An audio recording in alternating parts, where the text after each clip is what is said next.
Okay guys, the OnePlus 8 Pro was just announced, and honestly, it is probably the closest they have come to a flagship phone yet.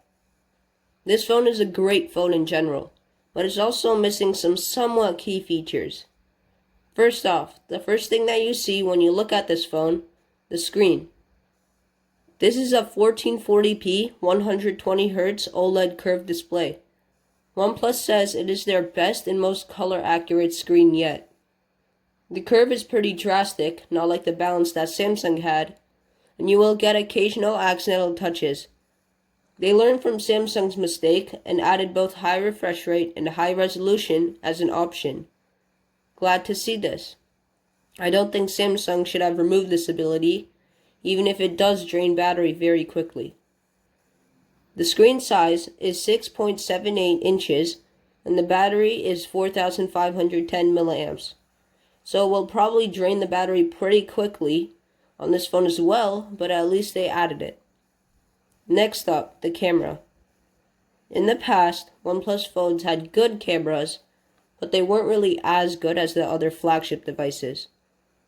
This time, they changed that.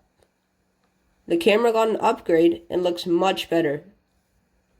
There is a 48 megapixel wide and ultra wide camera, 8 megapixel hybrid zoom camera, and a 5 megapixel color filter camera.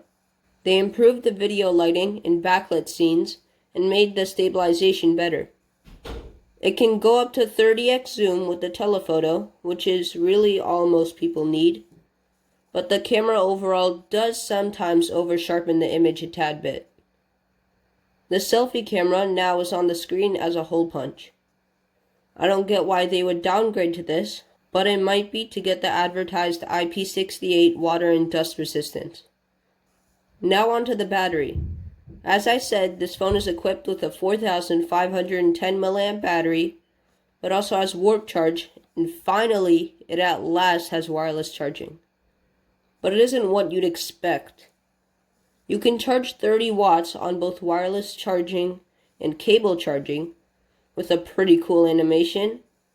But for wireless charging, in order to achieve true 30-watt wireless charging, you need to get their own new wireless charging stand. And this thing costs $70. If you try to charge on a different dock, it will only be able to do 5 watt. All this is nice, but in my opinion, the best part about this phone, or any OnePlus phone, is its OS. Oxygen OS is just so nice to use, and has so many good features. I mean, it lacks in some places compared to Android, or maybe iOS, but it is a nice OS in general. With all this, the OnePlus 8 Pro is a big upgrade from the OnePlus 7 and 7T Pro. Am I saying you should upgrade if you have one? No, it's just not worth it. But if you are willing to pay the price, which is $900 USD, you most likely will enjoy it. If you want to check out this phone even more, the link is in the description. Thanks for watching, and I'll see you next time.